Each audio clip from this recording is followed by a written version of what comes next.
Hello, my dear. They didn't wake up one morning and suddenly understand you. It didn't come with applause or acknowledgement or some dramatic announcement. It happened slower than that, uglier than that, and far more humiliating for them. It happened when reality started agreeing with you, over and over.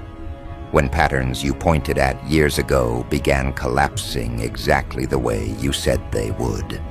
When outcomes arrived on schedule.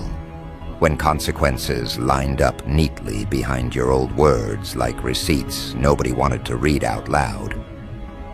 That's when something shifted, not in you, in them. Because for the first time, they couldn't dismiss you as intense, dramatic, paranoid, or difficult. They had to face a far more uncomfortable conclusion. You weren't reacting, you were calculating, and they missed it. You've lived long enough being treated like the problem, long enough being talked over, toned down, reframed as too much, too sharp, too observant, too direct, too serious, too aware. Funny how awareness always gets punished in rooms built on comfort. Funny how the person who sees the cracks is always blamed for ruining the vibe instead of thanked for preventing the collapse. You noticed that early. You noticed how people reward confidence even when it's empty and punish accuracy when it's inconvenient. You noticed how being right too soon makes people resent you more than being wrong forever. And instead of fighting that reality, you adapted to it. You learned when to speak and when to watch, when to push and when to step back. You stopped wasting energy trying to convince people who were emotionally invested in misunderstanding you. You realized something critical before most ever do. You don't need to announce intelligence for it to be real. You don't need validation for accuracy to hold weight. You don't need consensus when the math already works. So you observed, quietly, relentlessly. You tracked behaviors instead of promises. You remembered contradictions instead of excuses. You paid attention to what people did under pressure, not what they claimed about themselves in comfort. That's not overthinking. That's pattern mastery. They thought you were just sensitive, or weird, or withdrawn, or arrogant. They misread restraint as insecurity. They mistook depth for instability. They assumed your refusal to argue meant you had nothing to say. In reality, you were gathering data, watching cycles repeat, seeing how people reveal their real priorities the moment something costs them. You weren't guessing. You were running long-term analysis in a world addicted to short-term noise. That's why they kept underestimating you. You were playing a different game entirely. Think back. There were moments where you flagged something early, a person, a decision, a direction. You didn't scream about it. You didn't dramatize it. You just said enough to be remembered later.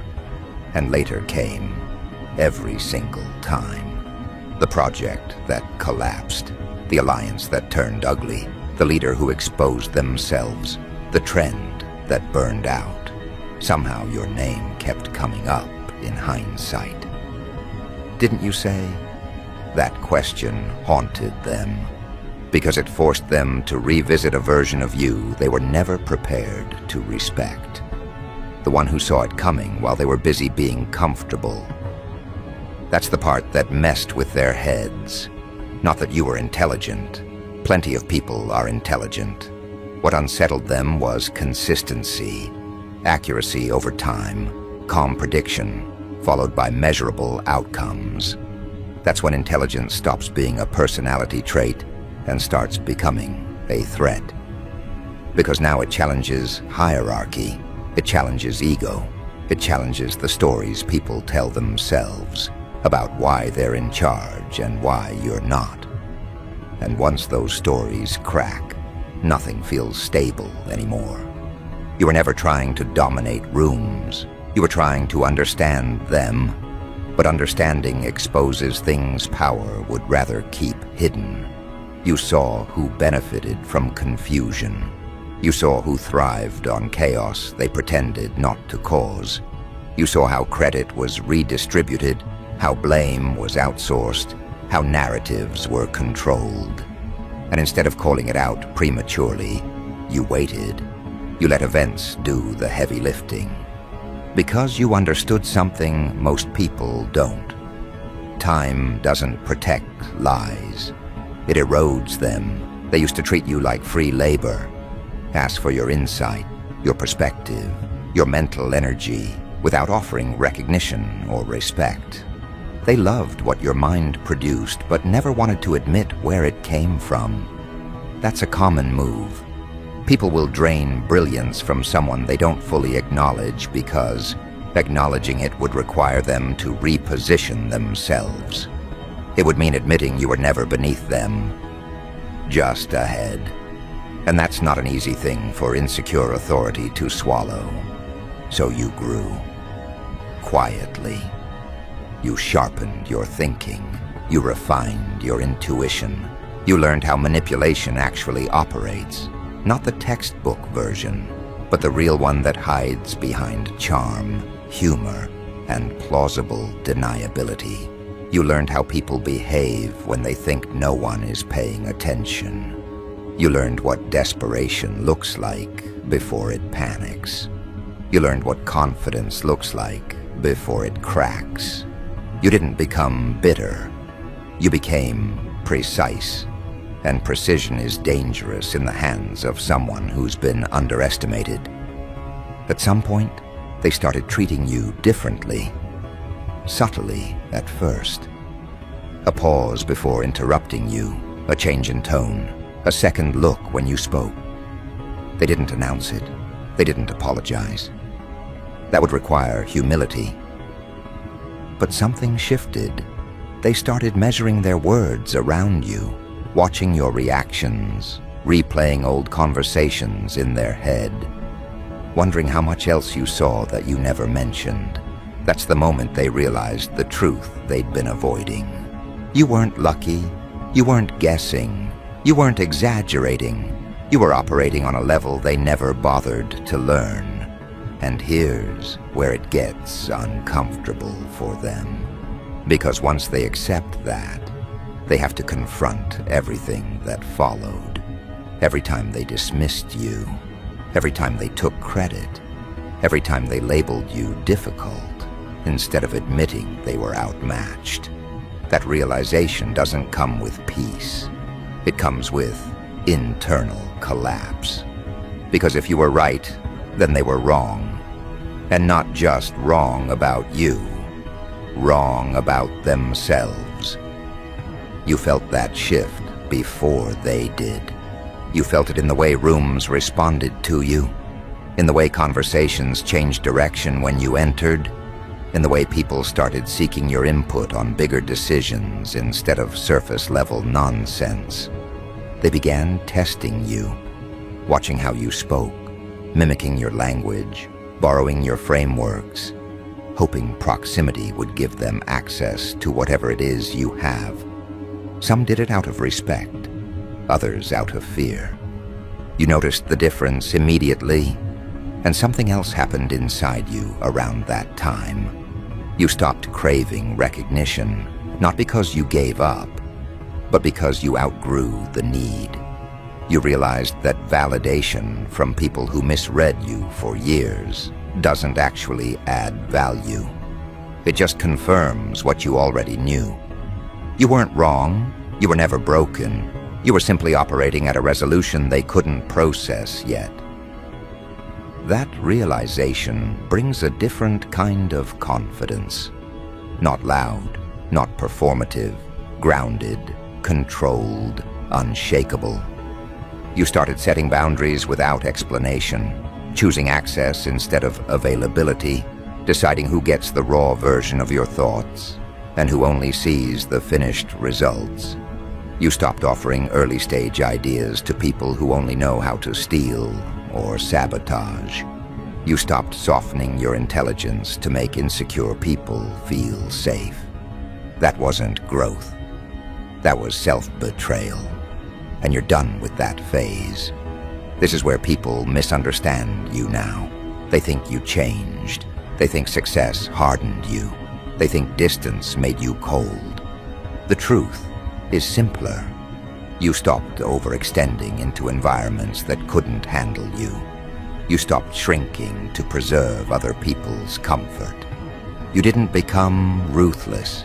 You became aligned. There's a difference. Alignment doesn't ask permission. It doesn't explain itself. It just moves forward. You see more now than you ever did, not just in situations, but in people. You can tell who respects you and who just wants to study you, who supports you and who wants access, who listens and who waits for their turn to use what you say. That discernment didn't come from theory. It came from experience, from watching the same behaviors repeat in different faces, from recognizing that patterns don't lie even when people do. And despite everything, you didn't lose your edge to bitterness. That's the part that really separates you. You still care. You still think deeply. You still want things to work. You're just no longer willing to sacrifice yourself to prove a point. You let results speak now. You let outcomes do the talking. You let consistency build your reputation while others burn energy managing impressions. They finally saw the truth because they ran out of ways to avoid it. Not because you forced it on them. Not because you demanded respect. But because reality backed you repeatedly until denial became impossible. And once that happens, once the dots connect in their minds, there's no going back to the old narrative. They can't unsee it. They can't unknow it. They just have to live with the fact that they underestimated someone who was watching everything the entire time. Think about the years leading up to this. The moments where you said something and they laughed, ignored or dismissed it. The times you were too early, too prepared, too aware, too precise. They didn't see it then because they weren't ready to. They weren't capable of processing the speed at which your mind moved, the depth at which your calculations ran. You weren't overreacting, you weren't paranoid, you weren't dramatic. You were operating 10 steps ahead in a world obsessed with one-step thinking. And that gap created tension, invisible at first, but persistent, uncomfortable. You felt it, they felt it. And for the first time now, that tension has to be acknowledged. You start noticing patterns in their reactions now. How they try to downplay what they just witnessed. How they quietly test you, offering challenges disguised as questions, expecting a stumble. They want confirmation that you're human, fallible, manageable. They want reassurance that the mastermind they finally recognized is still reachable. But you aren't, not anymore. They underestimated you for decades, and now, even when they see it, they're too late to intervene, too late to reshape the narrative. The truth is already written, and it moves through them whether they like it or not. You can watch them mentally replay past interactions, reconstructing the moments they dismissed you. The casual jokes, the interruptions, the critiques, the labels they attached to you. They're realizing that everything they used against you was proof, not limitation. That every time they called you dramatic, intense, overthinking, or obsessive, they were just recording evidence of foresight they couldn't handle.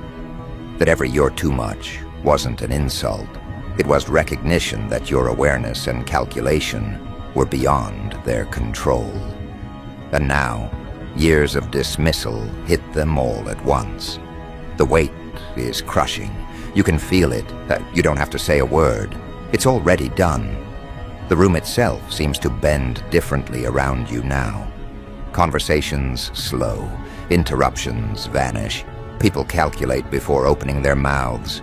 You notice micro-adjustments, slight shifts in tone, careful phrasing, overcompensated politeness. They're nervous because your presence commands more than respect. It commands alignment. They didn't want it before. They can't ignore it now. That realization is quiet, subtle, internal, but undeniable. They're forced to measure themselves against you in ways they never anticipated, and some will never recover from that. You've seen it before in glimpses, that pause when someone realizes they've been wronged, that hesitation when a miscalculation becomes apparent, the flicker of panic behind eyes that thought they were always ahead. Except now it's multiplied across multiple people, environments, and years of accumulated evidence. You're not just right, you're consistent, you're precise, you're inevitable, and the cumulative effect is instantaneous shutdown. People don't argue, they don't interrupt, they don't debate, they just stop. They wait, they replay, they internalize, and that's when the power truly lands. They start mirroring, quietly, without announcing it, a phrase, a tactic, a perspective. You see it immediately, not because you're paranoid, but because you notice patterns in people the way others notice wallpaper. They mimic because instinct tells them proximity to your thinking might protect them, might compensate, might reverse the humiliation of being late to recognition. They don't want to admit it. They can't. But you see it anyway. And the choice is yours. You decide if you let them follow, shadow, or stay distant. You control access because access itself is a weapon, and your energy is finite. You notice who's genuine and who is pretending. You notice the difference between admiration and desperation, between respect and fear, between alignment and survival instinct. That distinction is automatic now. You don't second guess, you don't argue, you watch, you catalog, you respond when it's necessary, you withhold when it isn't, and that selective engagement makes your influence exponential. Every interaction carries weight because you've mastered anticipation. Every response you give recalibrates perception. Every pause is strategic. Every word is measured, and even silence becomes active leverage. It's almost amusing how they misread these moments. They expect anxiety, insecurity, or overcompensation. They expect drama. What they encounter is clarity, precision, detachment. A mind that moves through interactions like a predator moves through shadows, observing, calculating, absorbing, but never panicking. And it terrifies them because, instinctively, they recognize their mistakes and their inability to fix them. They were late to recognition, late to adaptation, late to comprehension. They're outmatched, and it's obvious. You realize you've weaponized observation without lifting a finger. You've converted dismissal, doubt, and disrespect into insight, foresight, and leverage. Every slight, every misjudgment, every failed attempt to sideline you has compounded into something unstoppable. And now the outcomes speak louder than any argument ever could.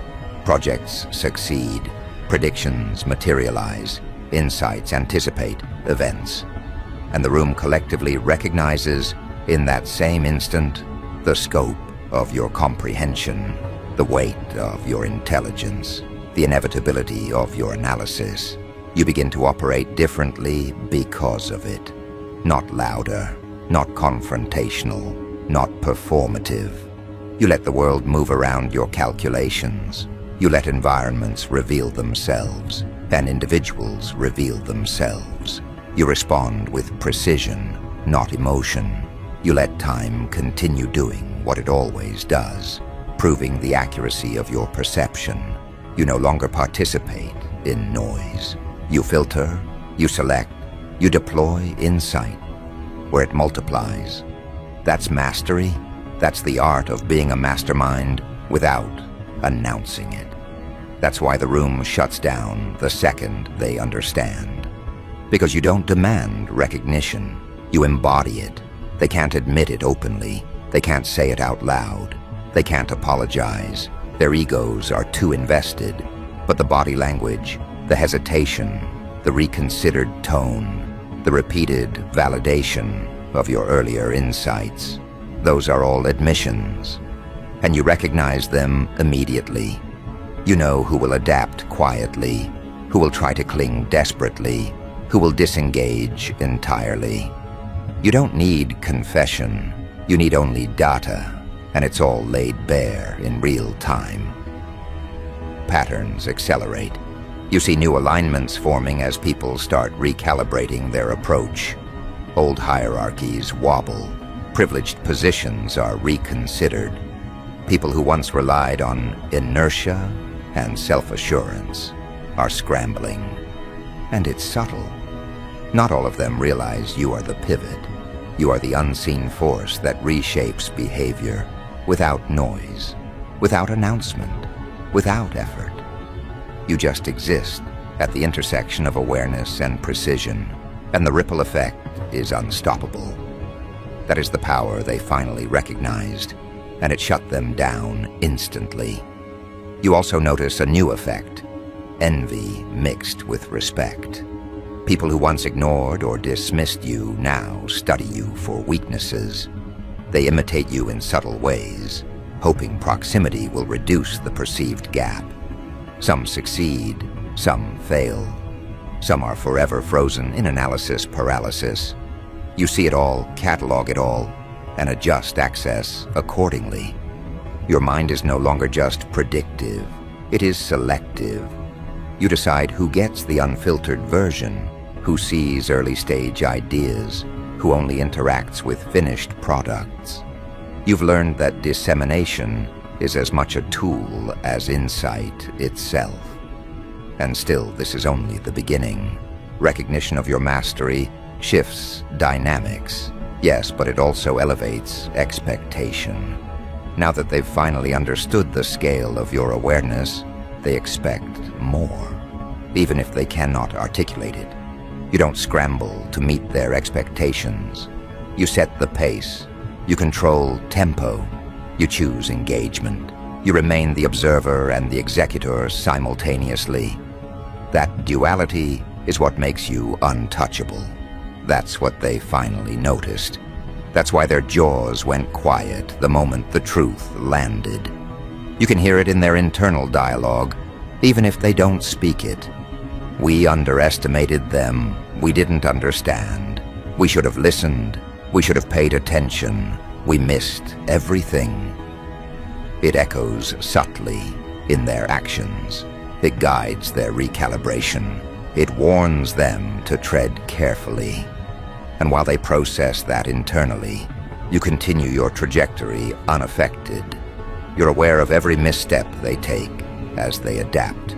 You're aware of every alignment attempt, every quiet mimicry, every calculated flattery. And you use that awareness strategically, always. They can no longer bluff, gaslight, or manipulate you without consequence. You've documented, predicted, and anticipated the majority of tactics before they're deployed. And because of that, every move you make carries amplified significance. They cannot intervene without exposure. They cannot challenge without self-revealing. And they know it. That knowledge generates the quiet that fills the room the second they understand. That is power weaponized through perception. You start to recognize something else, patterns within their patterns. Not just behavior, but reaction to your dominance, your foresight, your timing. You anticipate the anticipation. You predict attempts at recalibration before they surface. You calculate response rates and adjust influence accordingly. People begin to mirror or shadow. Yes, but often too late or imperfectly. Your mastery exists on a higher plane than imitation can ever reach. They realize this only after multiple failed attempts. And failure is visible, it's recorded, it's cataloged, and you are always a step ahead. And so the room shuts down. Not because of force, not because of loud demonstration, not because of manipulation, but because recognition of competence, when it's undeniable, doesn't argue. It doesn't react. It consumes. It rewrites the mental landscape for anyone aware enough to perceive it. And that's exactly what happened. They finally saw the truth, and they couldn't engage with it directly. They couldn't articulate it. They couldn't disrupt it. Their noise vanished. The acknowledgement arrived in silence, hesitation, and subtle recalibration. You were the pivot. They weren't ready, and now they never will be in the same way again. They begin to adjust instinctively. Tiny recalibrations, tighter phrasing, slightly altered tone, a softer cadence. Micro-movements that speak louder than words ever could. Their subconscious starts writing the corrections they cannot voice. It's automatic. They can't help it. Every misstep you anticipated, every move you predicted, every response they assumed they could control, they can no longer hide from it. You've already moved past their expectations. You operate on a plane they didn't even realize existed. And the room bends around your awareness like air around a moving blade, quiet, precise, effective. You don't have to say anything. Your mind, your presence, your history of accuracy, every calculation you've kept in silence does the work for you. You notice how quickly they try to process what just happened. They replay conversations in their heads. They reconstruct meetings, debates, arguments, moments when they thought they were clever. And all the while, the realization hits in waves. They were consistently wrong, and the proof was always in front of them. You weren't wrong. You weren't dramatic. You weren't overreacting. You were ahead. The gap between perception and reality was theirs to bridge, and they failed. Every pattern you've observed, every prediction you've made, every outcome you saw before it emerged, they finally connect the dots. And that recognition is heavy. Heavy in a way that no explanation can undo. Heavy in a way that forces quiet, hesitation, internal alignment. That is the power of a mastermind revealed. And now, you operate differently because of it. Not visibly, not theatrically, not to punish or provoke. You operate with precision and restraint because mastery is not demonstrated, it's absorbed. Influence is not announced. It's inherited by anyone too late to intercept the logic, the awareness, the strategy. You notice who adapts, who imitates, who attempts proximity to reclaim relevance, and you categorize it all instantly.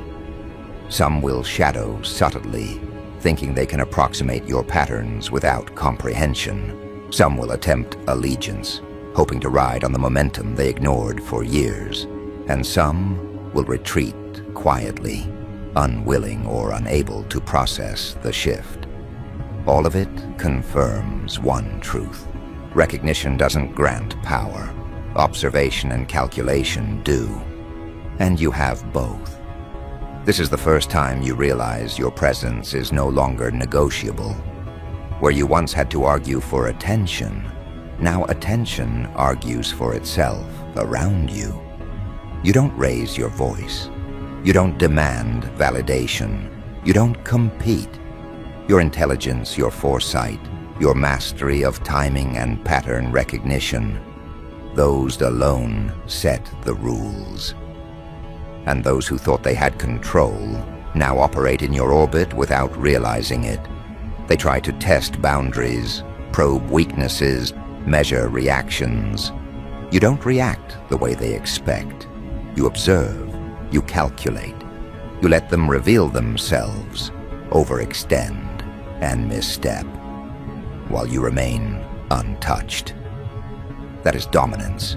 That is the invisible command of a mind that has never stopped processing, never stopped predicting, never stopped refining. And you remember the moments when this wasn't visible, when you were too early, too loud, too precise, too aware. When people labeled you, minimized you, pushed you aside. Those moments weren't mistakes. They were data. They were rehearsal. They were the foundation of every pattern you've cataloged, every human response you've analyzed, every system you've dissected without notice. That quiet accumulation of insight, observation, and strategic patience is what creates the inevitability they now face.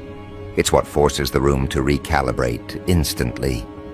It's what makes everyone shut up when the truth of your mastery lands. And it lands with clarity. No explanation necessary, no justification required, no argument accepted. You've shown them through outcomes, through repeated validation, through demonstration of foresight that can't be disputed. They may not be able to verbalize it. They may attempt revisionist thinking in their minds, rewriting history to save pride. But internally, they know. They feel it in every recalculated reaction, every micro-adjusted phrase, every silent acknowledgement they can't articulate. That's how mastery works. That's how a true mastermind shifts reality without lifting a finger. And now, the stakes change. Not for them, for you. The dynamics have shifted permanently. Where you once operated in friction, underestimation, and resistance, now you operate in anticipation, clarity, and control. You don't need validation, applause, or recognition. You've built outcomes, observed reactions, and curated influence over years. And the room's acknowledgement is nothing more than a confirmation of what you've always known. They finally see the truth. And in that moment, the weight of your mind becomes a tangible force that doesn't need sound to be heard. They start testing you differently now. Requests for input, questions, subtle probes. They want your insight without admitting they ever dismissed it. They try to mirror your logic, adopt your phrasing, adjust their timing, all to approximate proximity to understanding they lost. And you see it. Every nuance, every shift, every misstep. And you let it happen. You let them prove themselves to you, not the other way around. Because influence isn't about proving yourself to others. Influence is knowing who adapts, who aligns, and who falters, and acting accordingly. And now, they operate inside a framework you've already constructed, whether they realize it or not. You notice who is genuine and who is merely performing alignment. You notice who respects boundaries without needing explanation and who tests limits under the guise of curiosity. You notice who adapts thoughtfully and who imitates superficially. That distinction has always existed, but now the contrast is magnified because the baseline of competence is undeniable. You are no longer competing with doubt or disbelief.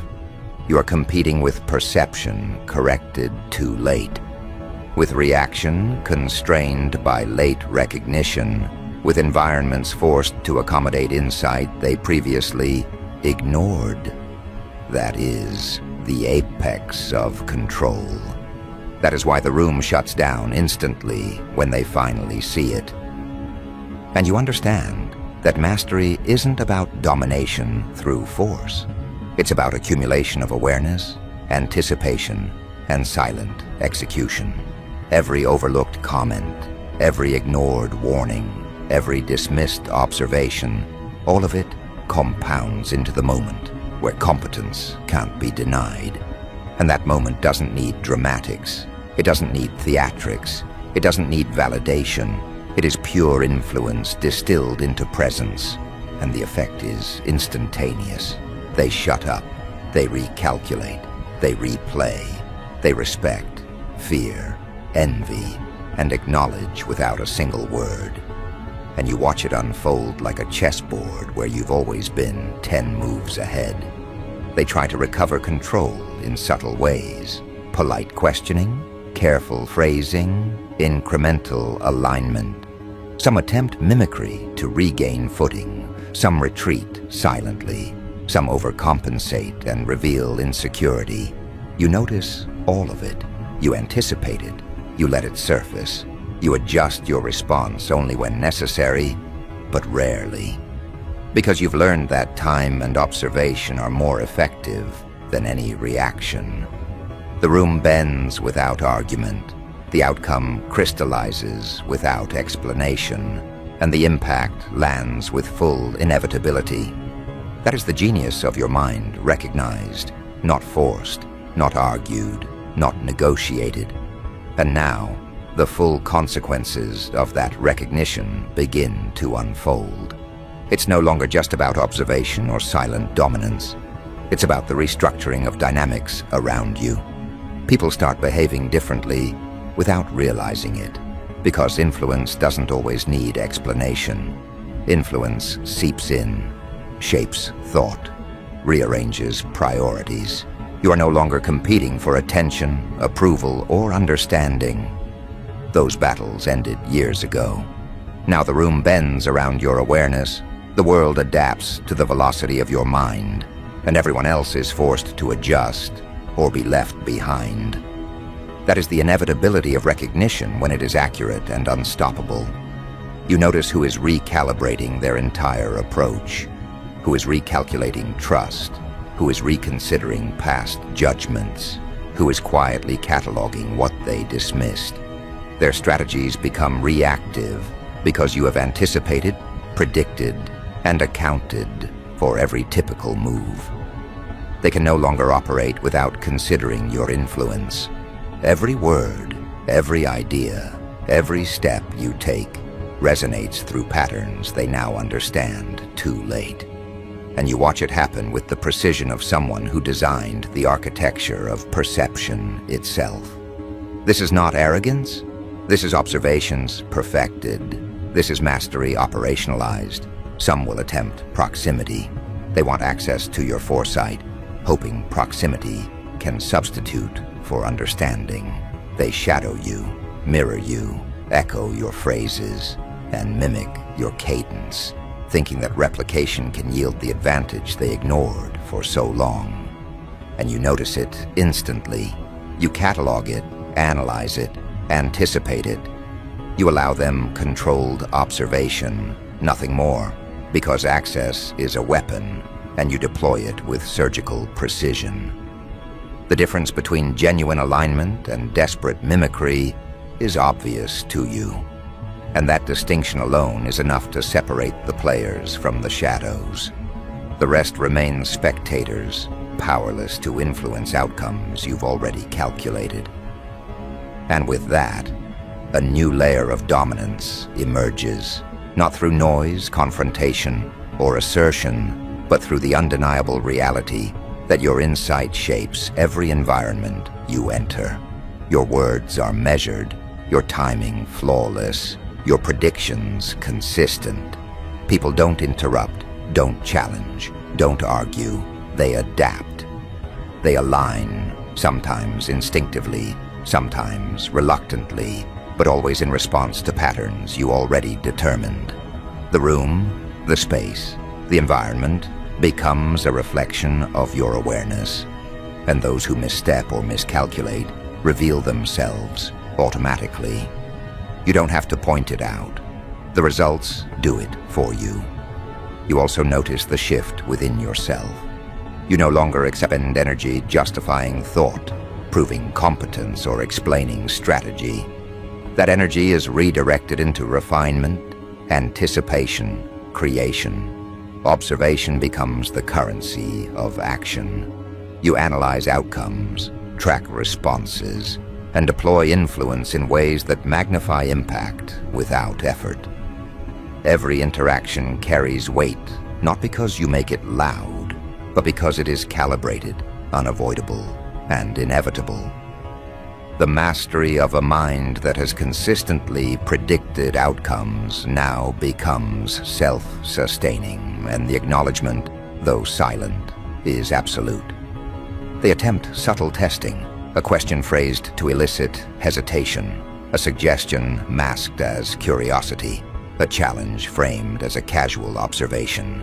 And in each instance, your response is deliberate, minimal, precise, controlled. You let them reveal themselves, overextend, miscalculate, misstep, and ultimately validate the accuracy of your perception without needing to speak. That is the essence of a mastermind in motion. Influence without demand. Control without overt assertion. Dominance without declaration. And the effect is immediate. The room, the group, the environment adapts to your rhythm before they even consciously recognize it. You start to observe who truly respects your boundaries and your awareness, who is aligning out of comprehension versus fear or envy. Those distinctions matter because they shape your influence. They determine access, determine where ideas are shared, where insight is revealed, where early-stage strategy remains internal. You have learned the hard way that exposure without control diminishes power. Now you operate on precision, releasing knowledge, insight, and strategy selectively, and that selectivity amplifies the impact of every engagement. You are no longer just correct. You are untouchable, and everyone notices it, even if they don't say it. Patterns become clearer in every interaction. People reveal themselves in micro-movements, in tone, in hesitation. You read it instantly. They can't hide intent, alignment, or envy. They can't mask recalibration, mimicry, or desperation. And you respond not with reaction, but with strategic observation. You let their adjustments unfold while you continue building, analyzing, anticipating. Influence multiplies because you've cultivated it without announcing it. They finally realize the scope of your foresight, and their reactions are automatic, instinctive, often futile. The silence, the hesitation, the subtle recalibration, it's their acknowledgement, their concession, and their proof. And that's when you understand the scale of your impact. Not in applause, not in acknowledgement, not in recognition, but in how environments shift around you, in how individuals bend, adjust, calculate, and mimic, in how past dismissals replay in their minds as evidence of their own misjudgment, in how a single consistent trajectory of foresight and observation rewrites perception across spaces, relationships, and systems. You've weaponized awareness. You've transformed experience into leverage. And that is mastery. That is power. That is what happens when people finally recognize a mind they underestimated for too long. You notice the subtle anxiety in those who miscalculated, the nervous recalibration, the overcompensation, the attempts to regain control they never had. And you let it play out. Every tiny reaction confirms the architecture of prediction you've built silently for years. You don't need chaos, drama, or confrontation. The room itself enforces your dominance because recognition cannot be contested once it lands. It consumes the environment. It reorders dynamics. It makes influence unavoidable. And you understand this fully. You operate at a level that doesn't need argument, that doesn't require validation, that simply is. Now the final layer emerges. You begin to see the long-term consequences of consistent mastery. Every interaction you've measured, every insight you've cataloged, every prediction you've tracked, all of it consolidates into an ecosystem of influence that cannot be undone. People who doubted, dismissed, or underestimated you cannot revert to the previous paradigm. You've recalibrated reality through accuracy, foresight, and strategic restraint. The acknowledgement is silent, but total. The recalibration is instinctive, but complete. And you continue moving, calculating, observing, unaffected by noise, insulated by foresight, untouchable in execution.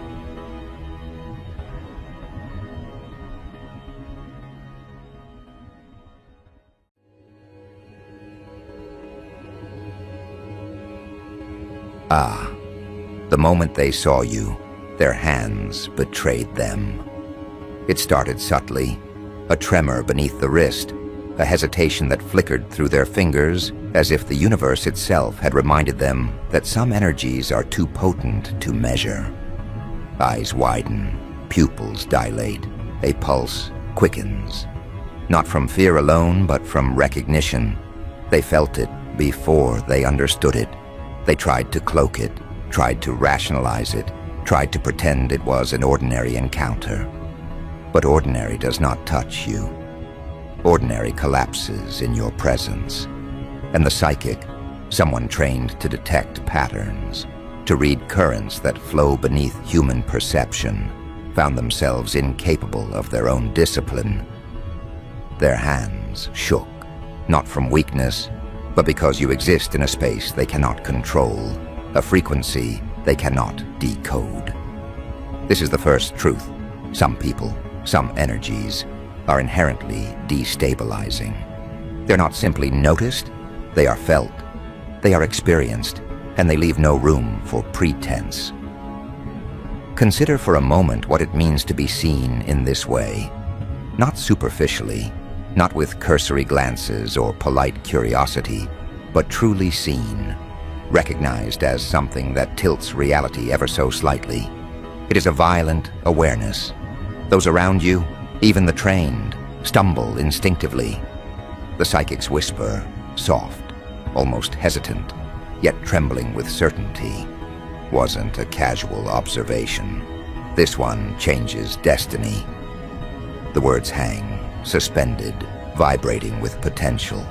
Notice the choice of words, not significant, not different, but changes destiny. The claim is not about momentary influence, it is about trajectory.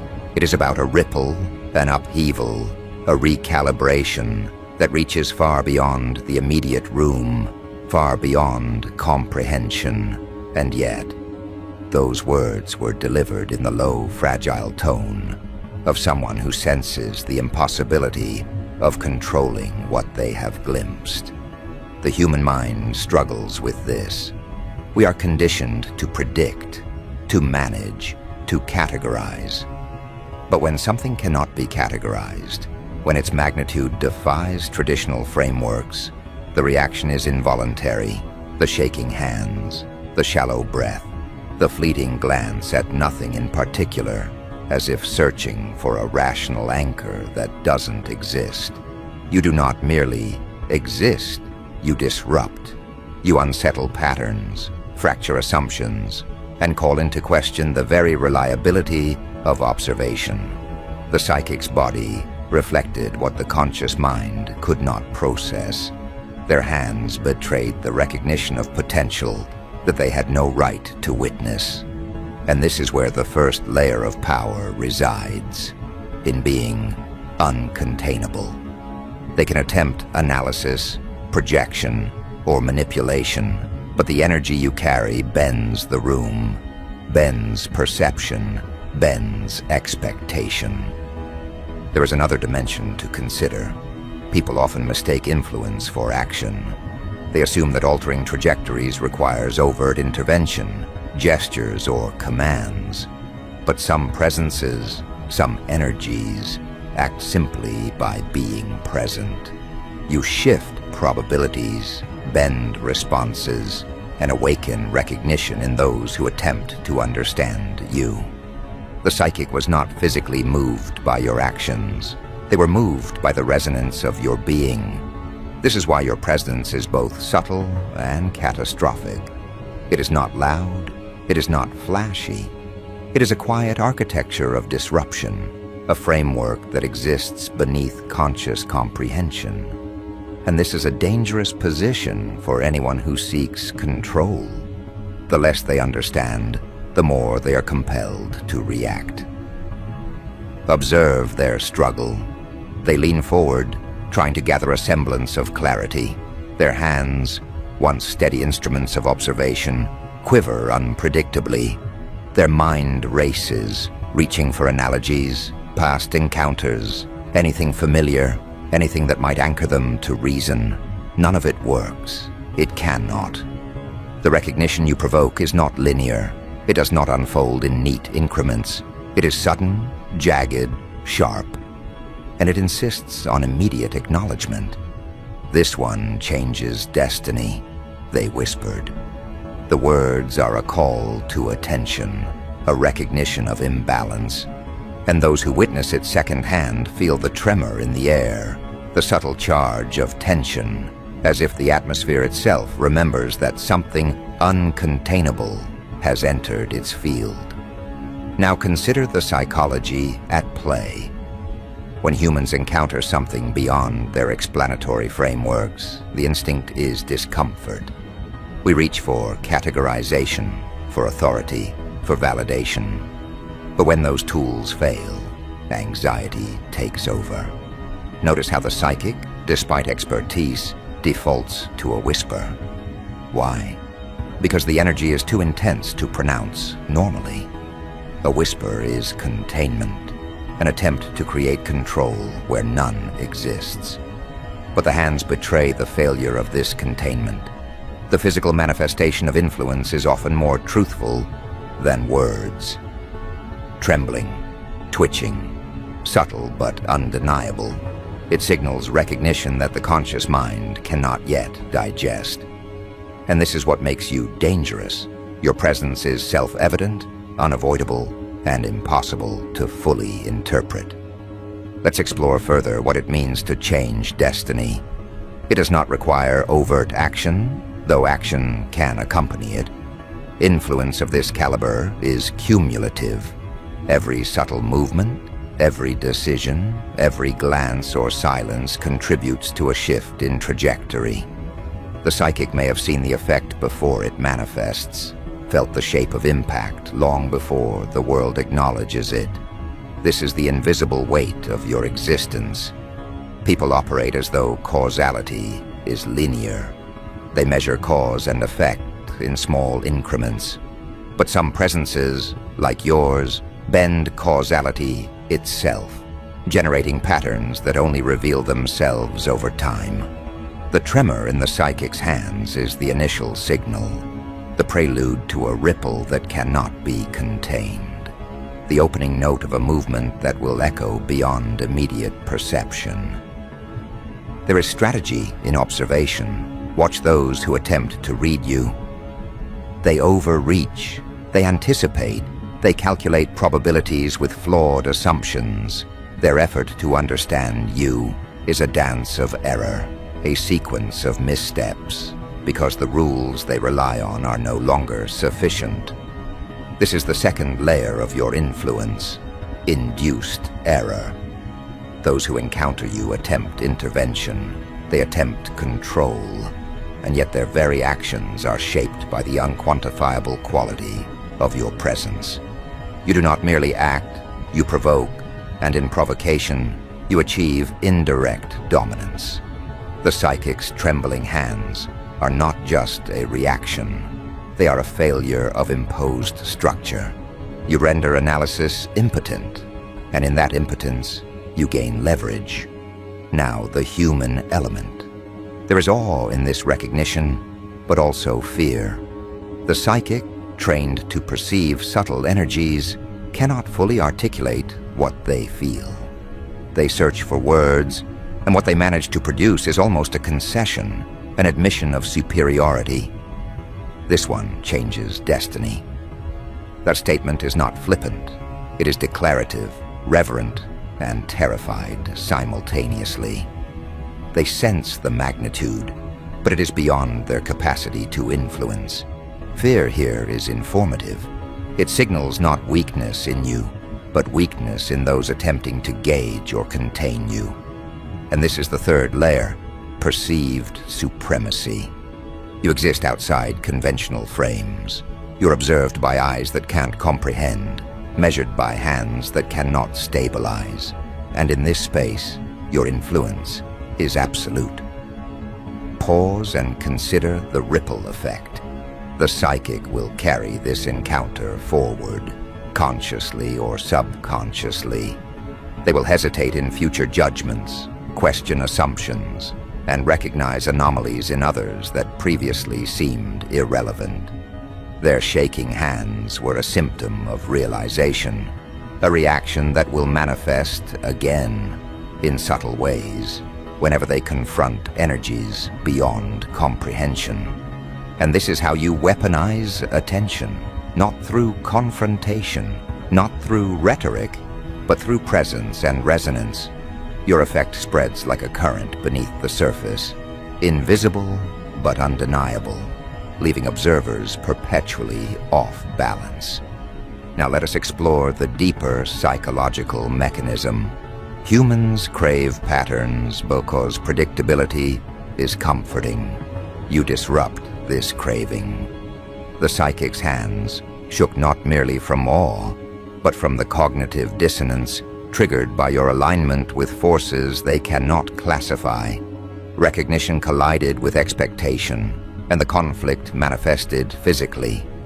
This is a vital insight. Physical responses are often the first, most honest indicators of influence. People lie verbally, justify, rationalize, and manipulate explanations. But the body does not lie.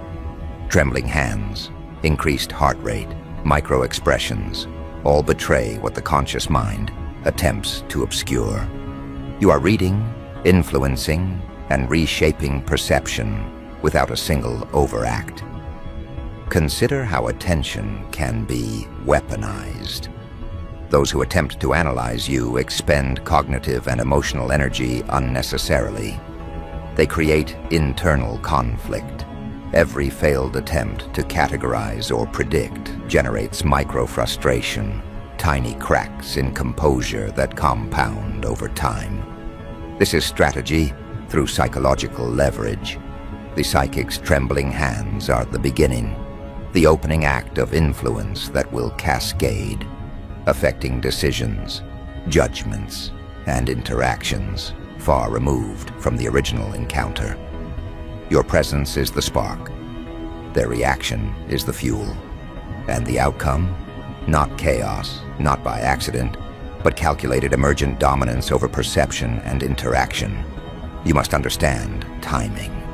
Immediate recognition is raw and unrefined. The psychic's first whisper, first tremor, is instinctive, unfiltered. But influence matures. It compounds. It persists. Those who encounter you again, or witness the aftermath, feel the echo of the initial disturbance, the ripple from the trembling hands that first betrayed comprehension. By the time words are spoken or actions taken, the psychological architecture has already shifted. The room, the group, the context, all subtly reorient in response to your inherent frequency. This is sustained influence. You do not act once and vanish. You leave traces, currents, impressions that cannot be erased. As the psychic retreats, as they attempt to regain composure, the trembling does not immediately cease. It lingers, a residue of recognition that cannot be purged. Their mind replays patterns, scenarios, potential outcomes. You exist in the periphery of their thoughts, influencing cognition without a gesture, without speech, without interference. The whisper of destiny lingers. This one changes destiny. A statement, yes, but also a reminder, a marker, a warning. Those who sense it first cannot contain it. Those who witness it secondhand inherit its influence. And you move forward, unrestrained, carrying the subtle architecture of chaos and recalibration, aware that influence does not announce itself. It manifests quietly, insistently, and inevitably in others, long before the world bends to acknowledge it. Notice how they continue to internalize it, how the body clings stubbornly to the tremor, even after the mind tries to suppress it. Their fingers flex again, and falter, betraying the very comprehension they deny to themselves. This is the initial fracture, the moment when perception and reality collide. Influence does not require permission, only presence. The psychic, trained to measure energy, finds that their tools, experience, intuition, and ritual offer no shield against the magnitude you radiate. Every heartbeat is a subtle earthquake. Every breath of theirs is measured against a rhythm they cannot match. And in this misalignment, your subtle dominion begins to assert itself. Energy has a language, one most humans fail to recognize. It communicates through posture, micro-expressions, shifts in balance, and even unintentional gestures. The psychic's trembling hands were merely the first syllable. The language continues in their eyes, in the tightness of their jaw, in the way they hesitate before speaking, as if even the words they intend to pronounce must be recalibrated to account for what they have glimpsed. This recalibration is not rational. It is primal. It is the recognition that they are in contact with a force that exists beyond standard measurement, beyond ordinary prediction. Influence, in this pure form, does not plead or demand. It registers, and once registered, it insists. Do not underestimate the lingering impact of such recognition. Humans are susceptible to persistent currents in consciousness. A single glance, a single whisper, a single unguarded perception can echo long after the encounter concludes. Your presence imprints on cognition the way a stone drops into water, the ripples widening silently but relentlessly. Those who attempt to analyze, to categorize, to contain you, expend energy, not only physically, but emotionally and mentally. Their own frameworks of logic become less reliable, their habitual thought patterns fractured. The psychic may attempt rationalization, framing the encounter as coincidence, as exaggeration, as misperception. But the body does not lie. Tremor, hesitation, uncertainty. These are the markers of influence recognized unconsciously, unavoidably, unalterably.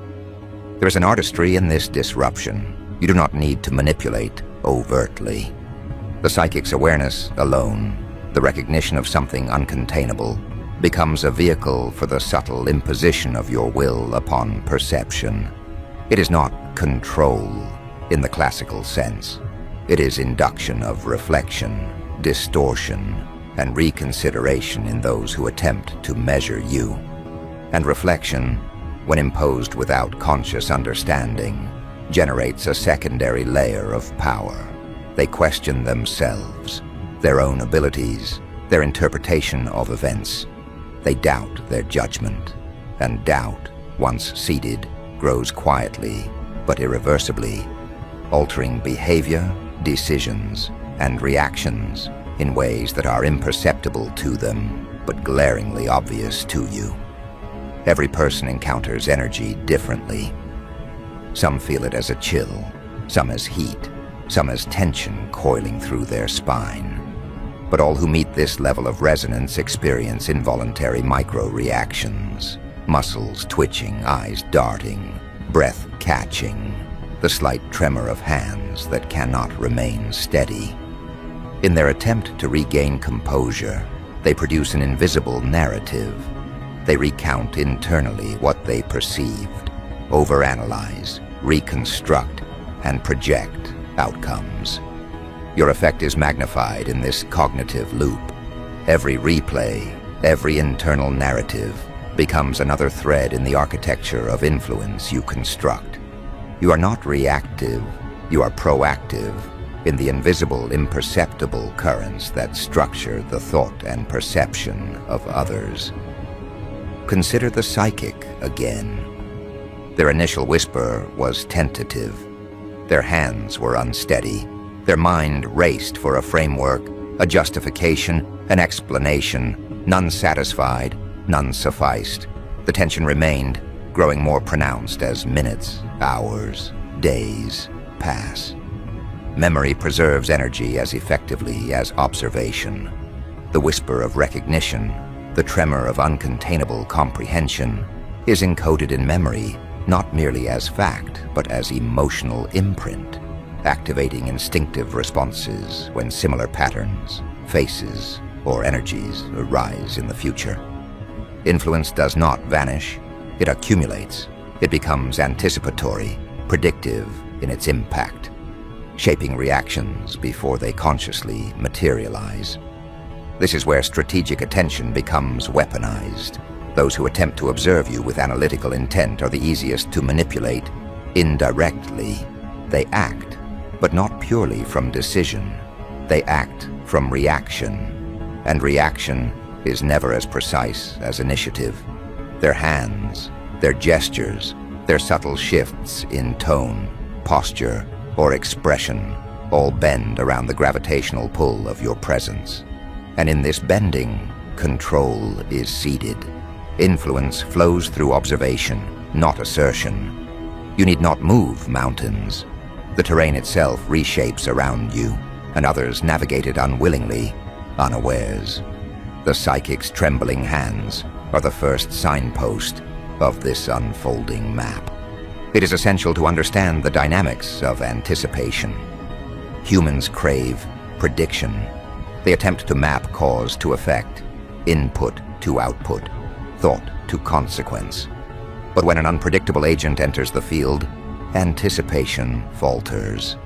The psychic's mind, conditioned for observation and interpretation, experiences cognitive lag. Their previous assumptions fail. Their perception of sequence becomes unreliable, and within this lag, influence is magnified.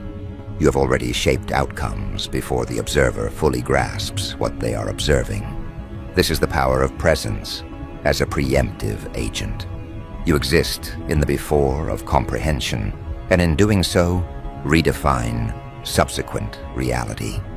Influence does not always manifest overtly. The psychic may remain outwardly calm, verbally articulate, apparently functional. But subtle cues betray internal recalibration, minute tremors in hands, slight hesitation in articulation, rapid micro-expressions of awareness that flicker and vanish before they can be consciously analyzed. These micro-reactions are vectors of control. Those around them, observing secondary behavior, are themselves affected, compounding influence outward. One interaction seeds a network of cognitive shifts that extend far beyond the initial encounter.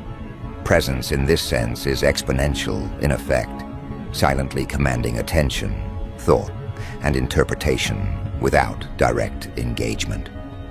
Consider now the mechanics of sustained impact. The psychic, revisiting the memory, reconstructs events repeatedly. Every mental replay strengthens imprint, deepening influence. Every attempt to rationalize, to categorize, is a reinforcement of the very dynamic that defies classification. You are simultaneously present and absent, acknowledged and unacknowledged, subtle and dominant. The paradoxical duality is what enforces psychological weight. Those who encounter you are locked in perpetual recalibration. Every prediction is questioned, every expectation deferred, every assumption destabilized. Influence becomes a persistent echo, unavoidable once seeded. You might observe this at a micro scale, micro-expressions, involuntary gestures, pauses, hesitation, or at a macro scale, the decisions influenced, the recalculated trajectories, the unplanned outcomes in social or professional contexts. Influence, once registered, propagates in layers. The psychic's trembling hands were the overt manifestation of the first layer. What follows is a cascade of less obvious, yet equally powerful, effects. Their mind generates anticipatory caution, spreads doubt, heightens scrutiny, and redistributes attention, all without any additional input from you. They themselves become vectors of influence, amplifying the impact of your presence. There is another critical element to recognize. Psychological tension becomes self-reinforcing. Once the initial tremor of acknowledgement occurs, all subsequent encounters are filtered through the lens of that recognition. Each repetition strengthens expectation, intensifies alertness, heightens susceptibility to subtle cues. The psychic, consciously or unconsciously, remains in a state of heightened perception whenever similar energies appear. And this vigilance is not neutral. It shapes their behavior, decisions, and interactions, creating a framework of influence that persists indefinitely. You do not act repeatedly. The architecture you have created perpetuates itself. The strategic value of this phenomenon is immense. Consider groups, social hierarchies, and networks of observation. One initial, subtle acknowledgement, whisper, tremor, hesitation, propagates outward. Observers observe observers. The secondary ripple is less direct, but no less impactful. Influence spreads through social cognition, reputation, anticipation, and inferred power. By the time your presence is consciously acknowledged by multiple individuals, the cognitive landscape has already shifted to accommodate it. What they perceive as newfound dominance, insight, or charisma is in truth the residue of recognition and recalibration seeded earlier.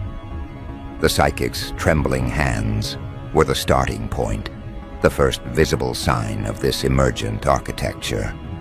Even when not physically present, your energy continues to influence. Memories of the encounter, reconstructed repeatedly, generate micro-adjustments in behavior, attention, and expectations.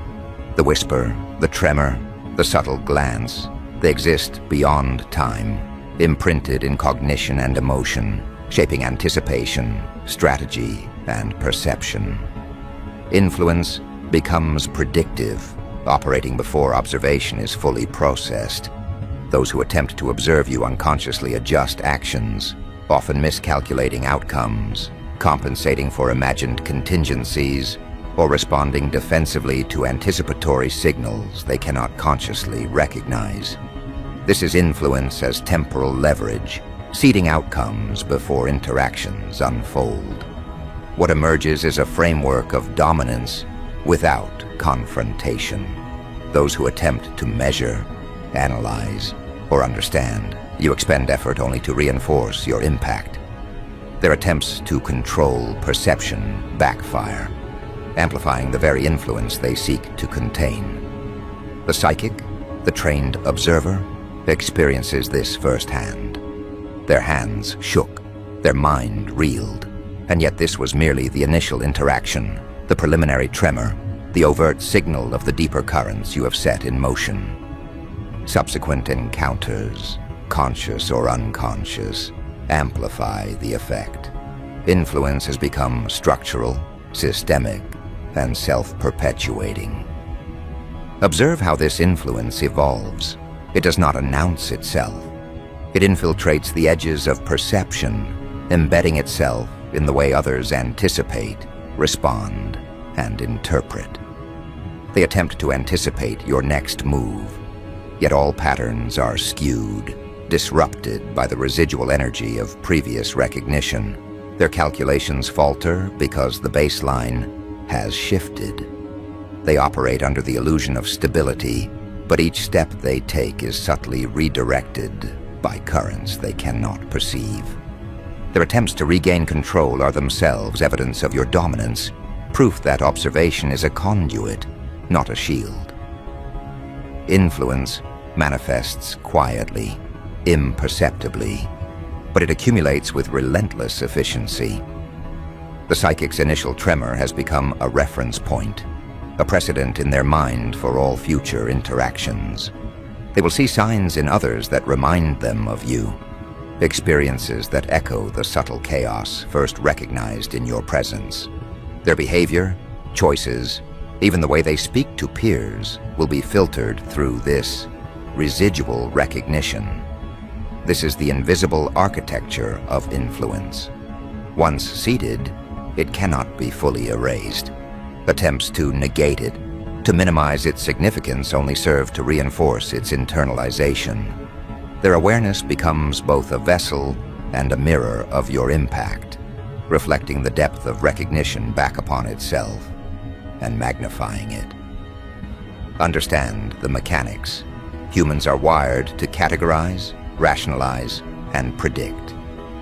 When confronted with an anomaly of this magnitude, when influence is uncontainable and unquantifiable, the mind compensates by creating elaborate narratives. These narratives, born of necessity, are fragile. They bend, warp, and eventually fracture under repeated exposure. You are the fracture point. Your presence establishes a tension between expectation and reality that cannot be resolved conventionally. Every attempt to reconcile what is observed with what is assumed deepens the dissonance. And within that dissonance, your influence spreads, unnoticed and unstoppable, reshaping cognition without direct intervention. Now consider the networked effect. Influence does not remain isolated. It propagates outward. The psychic's tremor is observed by others, interpreted, transmitted, and internalized in ways they cannot consciously control. Conversations are subtly redirected. Decisions are influenced before they are articulated. Anticipation is skewed, priorities shifted, judgment altered. The architecture of influence has extended beyond the initial encounter, folding others into its trajectory without a single overt act.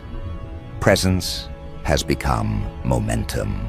Recognition has become leverage. And all of it operates under the radar, invisible to the casual observer, undeniable to those attuned to subtle shifts. Even your absence carries weight. Once recognition has been encoded, memory itself becomes a vector of influence. Recollections of your presence trigger recalibration, micro-adjustments in perception, and anticipatory responses. Those who interacted with you continue to carry the tremor long after the moment has passed. This is a critical aspect of mastery. Influence persists without intervention. Its potency is amplified over time as repeated reflection reinforces the residual effects.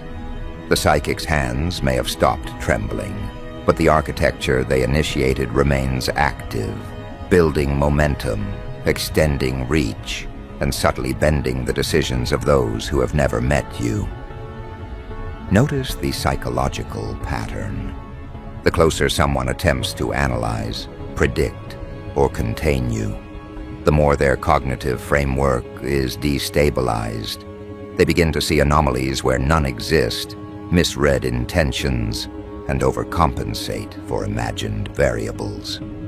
The psychic's initial recognition becomes a lens through which all subsequent information is filtered, magnifying uncertainty, amplifying hesitation, and heightening susceptibility to subtle influence. This is not manipulation in the traditional sense. It is influence as an emergent property of presence.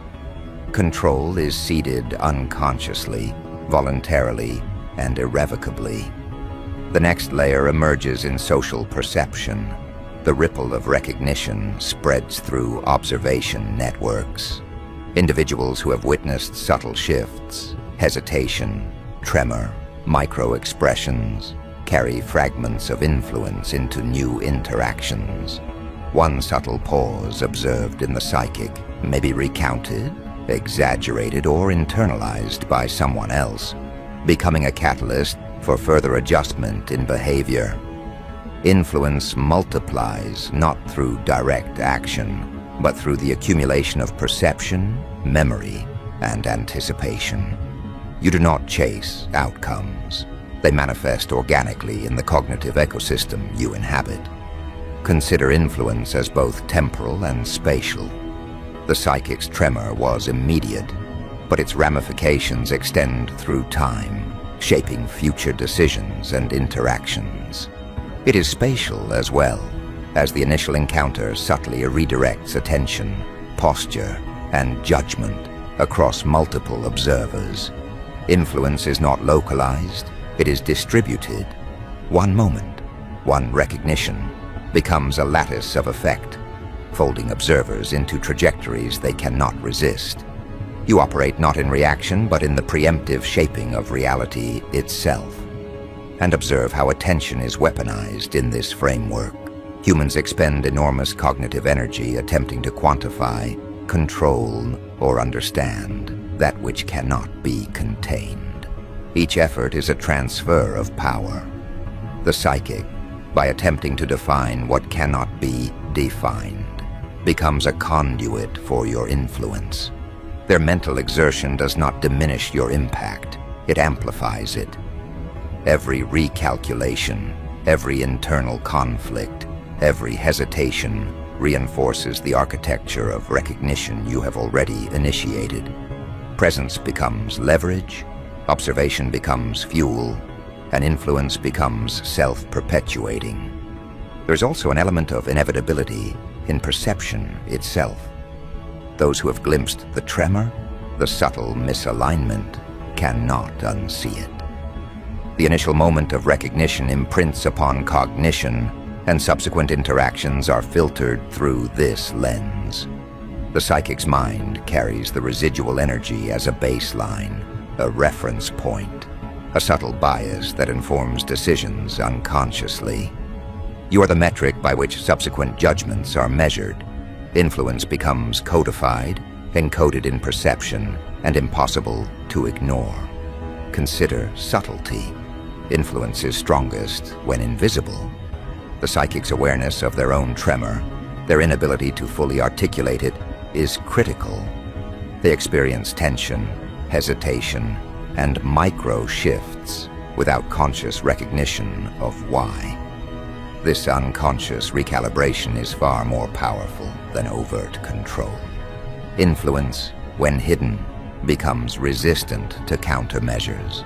Those affected are unaware of the mechanisms at play, yet their cognition, decisions, and anticipation are subtly realigned in accordance with the energy you radiate. Now observe scaling. Influence propagates through observation networks, social interactions, and repeated recollections. One tremor is witnessed by another. One hesitation is interpreted by a third. The psychic's memory, amplified through reflection, creates a cascade effect. Influence is no longer singular, it becomes structural, a persistent framework within the cognitive landscape of all who are exposed.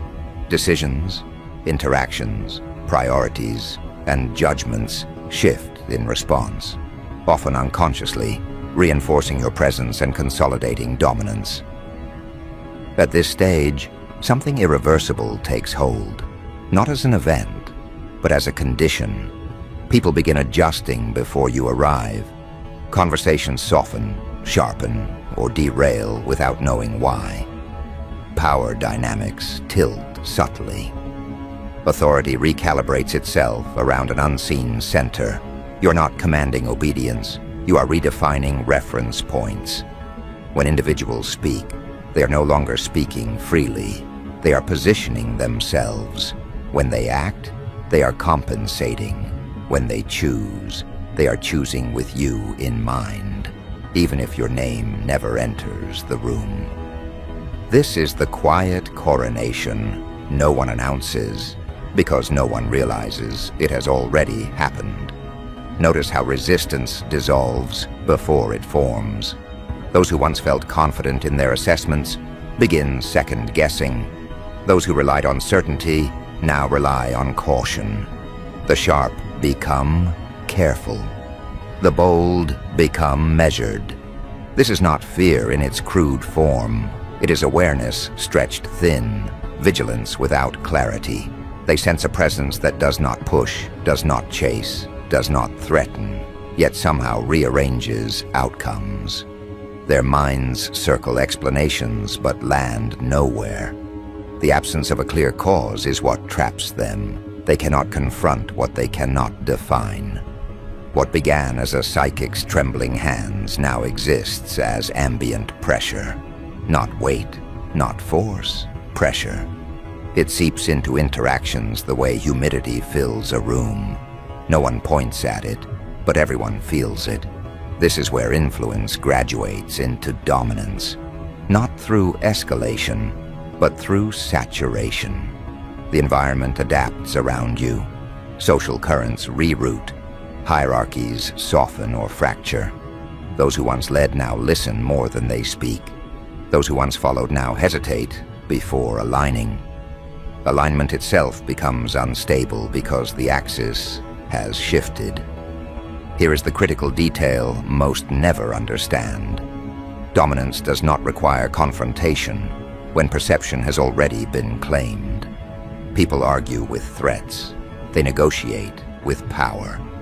But they reorganize themselves around presence. You are not an obstacle.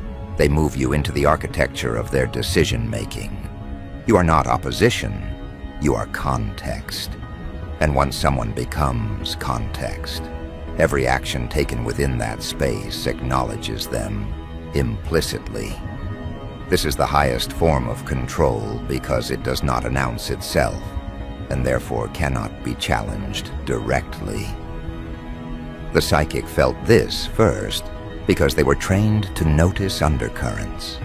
But now the effect has outgrown expertise. It lives in group behavior, in timing, in the strange pauses that appear in conversations when your name is mentioned or conspicuously avoided. It lives in the way people prepare before interacting with you, rehearsing versions of themselves that might be acceptable, might be safe, might be sufficient. They bring edited selves into your presence without realizing they have already surrendered authenticity in exchange for perceived alignment. And the more they adjust, the stronger the framework becomes. Every adjustment validates the structure. Every hesitation feeds it. Every overthought response strengthens it. This is the self-reinforcing loop they cannot escape, because they believe they are still in control of their choices. They are not being directed, they are being oriented, and orientation determines outcome far more effectively than instruction ever could. Now look at distance. Even those who have never encountered you directly begin to feel the effects. Stories circulate, not dramatic, not exaggerated, but oddly consistent. Something about them, hard to explain. You feel different afterward. These are not compliments or warnings, they are symptoms. Language fails when influence operates below articulation, so people default to vague phrasing, trusting tone more than words, and tone carries more power than explanation ever will. At this point, influence has fully detached from the original moment. The psychic's trembling hands were only the ignition. What burns now requires no fuel from you. Memory, anticipation, and social transmission sustain it. You could remain completely still, completely silent, and the structure would continue expanding. That is the mark of true dominance. Movement becomes optional. Presence alone is sufficient. There's a shift that happens here, subtle but decisive. You stop being evaluated and start being accounted for. Evaluation is comparative. Accounting is strategic. When people account for you, they build contingencies around your existence. They plan with you as a variable they cannot remove. This is where power stops being personal and starts being environmental. You are no longer someone they deal with. You are something they must factor in. And still, you have not demanded anything. This is where misunderstanding peaks. Outsiders may think nothing is happening, no conflict, no spectacle, no declaration. But internally, recalibration is constant. People adjust tone mid-sentence. They rephrase thoughts before speaking. They delay actions without knowing why.